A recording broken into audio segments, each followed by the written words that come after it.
This is No BS Job Search Advice Radio, episode 2995. I'm Jeff Altman, the Big Game Hunter, and welcome. As I say at the beginning of this show, someone made a suggestion to me because they were concerned and didn't understand why companies go dark on people. You've been on a number of interviews and suddenly radio silence, or whatever term you want to use, ghost you. And I try to explain some of the reasons why and how to deal with it. Hope you find this helpful. Please share the show with others, particularly on LinkedIn. Folks need help. There's so many people out of work. College-educated professionals are the particular victims in this job market. Not blue-collar workers, college-educated professionals are getting killed in this market, and they need advice and help.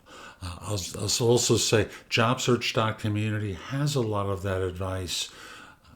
I have it organized into video courses, books, and guides. Plus, you can get access to me and have me support people in their job search. So again, this is about why companies go dark.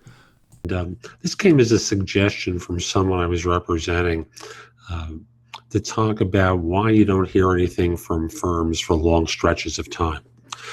Now, let me just share his experience. I'm doing this recording in mid-September. I first represented him to a client of mine sometime in July. I don't remember if it was beginning or end, but it was July. They responded by having him do a one-way video interview after an initial HR conversation, and then nothing happened. So a month and a half or so goes by when nothing happens. And suddenly they surface and go, "Hey, we'd love to talk to you. Can we fly you out? Can we meet with you? We'd like you to talk with a couple of people in the morning. How's your schedule look?" And this happens much more often than you think. Now, I'll also go the example of you do an interview, you do 2 interviews, you do 3 interviews, and then there's nothing. No word, no feedback, nothing. What's going on? What's happening behind the scenes? Why are they not responding? Now, I first want to deal with the agency scenario, where you have an agent representing you, and they're the middleman between you and the company. Now, there are instances where the agent knows what's going on and isn't ready to share it with you. Why?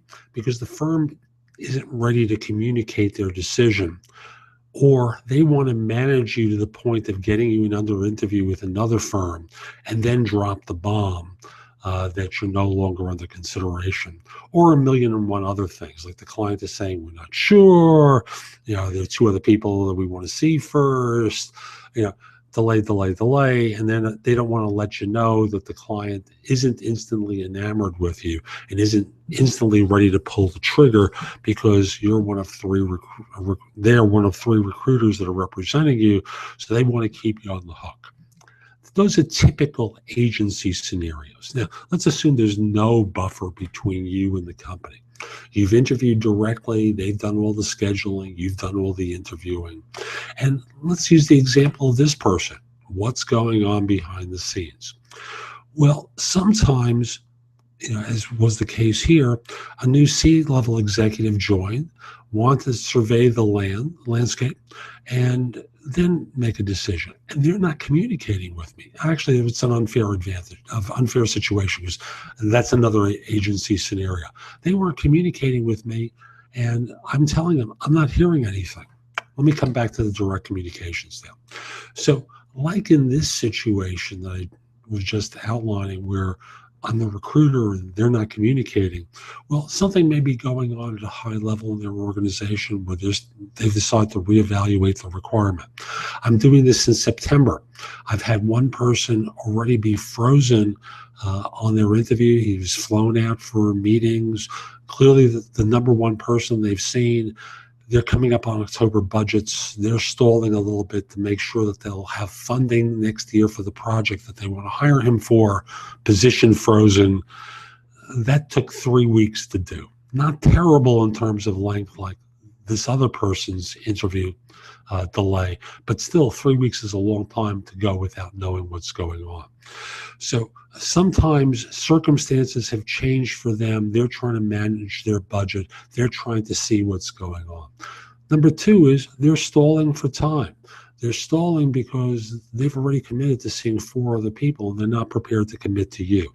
After all, Moses may walk in the door, Muhammad may arrive, the Buddha may walk in, and they're the perfect individual to do this job. And wouldn't you want to hire the Buddha?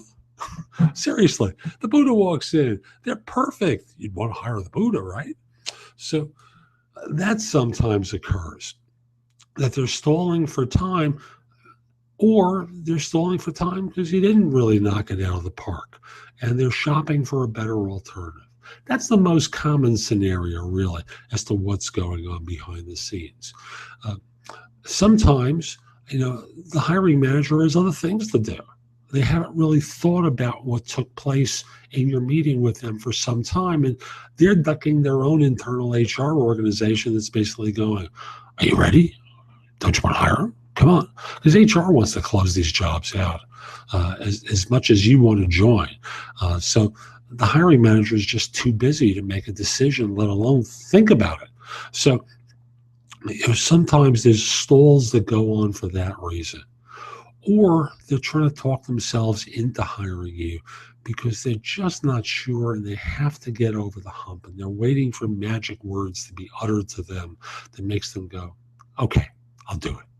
So those are some of the reasons why jobs go dark. It doesn't make it any easier for you, but understanding that, I think, will make it easier for you to feel more comfortable.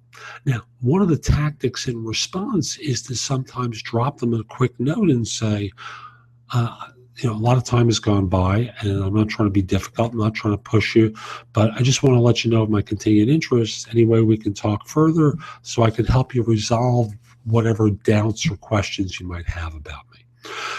And this way, they'll respond by going, "No, that's okay." Or they'll say, "Yeah, thanks, that's a good idea." But reaching out to them in that way can often be a good tactic.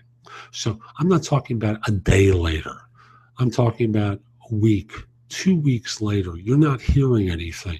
You can drop them a note and give them a sense that you're open to talking with them some more, and what's their schedule like to schedule something for the two of you to speak. So that's today's show. I hope you found it helpful. If you did, visit JobSearch.Community. There's a lot more there that'll help you. In the meantime, I'll be back with more tomorrow. Have a terrific day and be great.